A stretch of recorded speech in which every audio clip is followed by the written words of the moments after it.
Okay, so why are you here today and what do you hope to achieve? Well, I'm just tired of being told lies on an industrial scale by the government about the climate. I'm worried about young people being told there's a climate emergency when there isn't. And ULEZ just ties into that whole agenda. And it's the start of a slippery slope of getting us into 15-minute cities and just tightening the screw on ordinary people. Of course, the people who are foisting this on us, they're going to continue flying around in their private jets and, eating their steak and whatever else they like to do. So, the hypocrisy and the lies, it just angers me. I just want to come here, I want people to see the truth. Just to try to raise awareness, and I mean, obviously the biggest threat, the immediate threat, is the ULEZ cameras. There are other threats, but this is the immediate one. And hopefully this is something that can catch the attention of the people who are less aware of what's going on, shall we say, So I think the more people realise how it's going to impact on them, we are seeing a lot of people, I think, now who are much more open to the message, shall we say, We're not crazy conspiracy theorists anymore, To cancel the ULEZ in Glasgow, basically. And all over the UK, really. Because the science, they say, they're trying to phase people out of driving. Yeah, it's unlawful. They're trying to rob people's money, basically, because, all these councils are broke, basically. They're all poor. They want to scramble. I think Birmingham announced bankruptcy. I think Nottinghamshire also announced bankruptcy. So they're trying to clamour as much money from the people as they can. And we're here to stand up and say no to it. Here I'm hoping that we will raise awareness of these anti-car, undemocratic policies that are being introduced all over the country. And I think people are unaware of just the extent that these things are, and the havoc that they're causing and the damage that they're doing to people that are already living on the breadline. How can we afford to be paying more to drive our cars? We're already paying taxes up to the hilt. Right, so I've driven 3 hours to be here today from County Durham because what's happening here today is really important. It's important both for me as an activist and a writer and photographer. I'm here to document it. I've been to about 20-something protests. I'm noticing this is the one with the most people with cameras I've ever seen. So this is clearly now a mainstream story that we're dealing with. It's not anti-vaxxers or any crazy stuff, yeah? Everyone can understand our roads are being stolen off us. It's like the modern enclosure movement. They're taking the last common space on land, our roads. So it's destruction of our basic civil rights. And it's also a matter that's very personally important to me because I drive a Ford Escort van, right? 22 years old. And when I took my brother to Heathrow Airport 2 weeks ago in London, they want to charge me £112.50 for 2 miles to deliver my brother to the airport, right? Because it's a van, right? So they're trying to regulate the shape of my car, right? It's a Ford Escort, and charge me 10 times as much as the next person. So even if you think ULEZ is okay, it's not okay to charge me 10 times as much. Imagine if I don't pay, they'll send the debt collectors around, eventually take my van off me. So I can't now go to the shopping, I can't go to healthcare appointments. They'll take away my entire ability to travel in this world, except my public transport, because I say no thank you. We're here to sort of protest against the low emission zones. I take it you don't agree with the science that's been pushed on us? Absolutely not. Well, science has always got two sides, hasn't it? There's opposing side. And in this instance, it's just been one side has been allowed to be pushed, and everybody else has been censored and silenced and shut up, arrested, persecuted.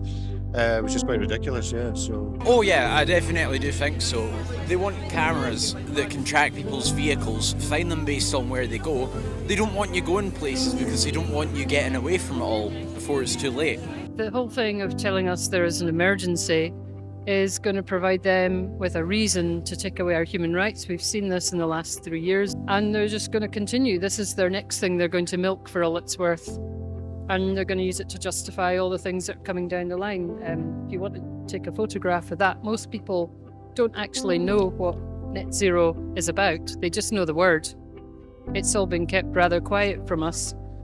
This is from a website. I've got it written on the back. It's called UK Fires. UK Fires is a group of scientists from several different universities which the government commissioned to draw up a plan for how they're going to roll out their net zero. So this is what they came up with, and this is what the government is looking at when it's talking about net zero, but it's not telling ordinary people.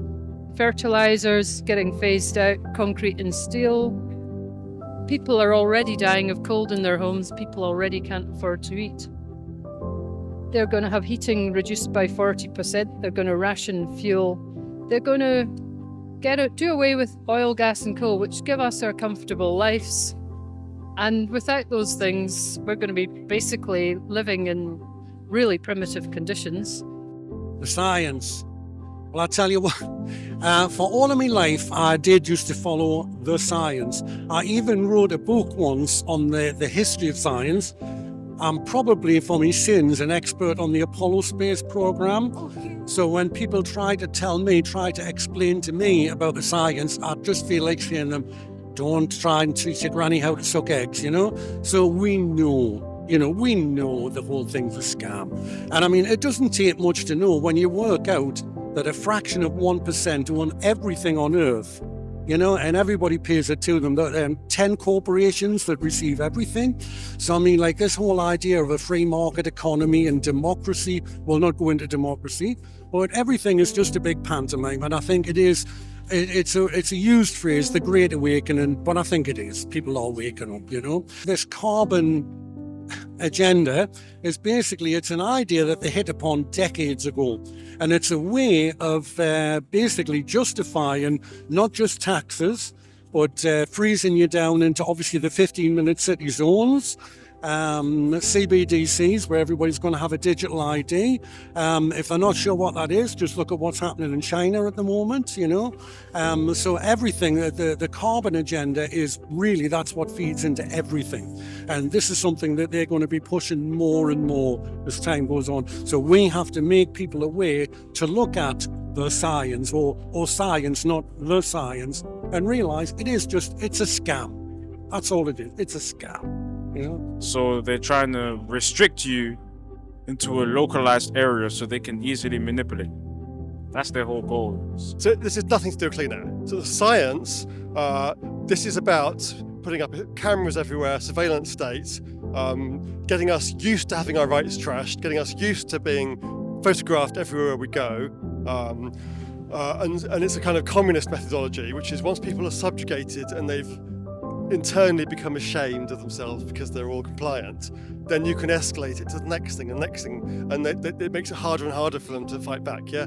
So it's really about demoralisation. I think they use the word science to try and depress any argument, all that anti-science chat that they have. But actually there's plenty of scientists, there's plenty of experts who have a completely different worldview.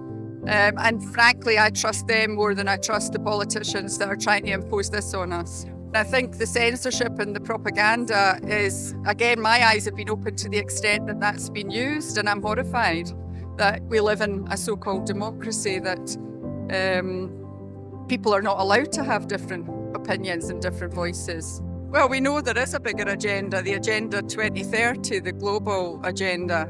We know that. And it's just a drip filtering through at the local level. It looks innocent. They look like innocent schemes to make the area prettier, make it more attractive. People can walk, people can cycle. And I'm not against any of that, but I am against doing it in an underhand way, in an undemocratic way. And they've not put that to the will of the people. It's being imposed on us. Yeah. Yeah, we were never asked. This has been foisted on us. And all these councils up and down the country in Scotland and England, Wales, they have now quietly adopted this net zero, I don't know what you would call it, policy. And we've not been told either. This is just, none of it we get consulted on, because they know we would say no, because it's utterly insane. It's only going to stop when lots of people say, thank you, no thank you. And we have to exercise our lawful right to say no thank you. So it's all of us saying, I want to appeal, I want to pay, and yeah, like I said, I'm going to push back as hard as I can within the framework of what's lawful.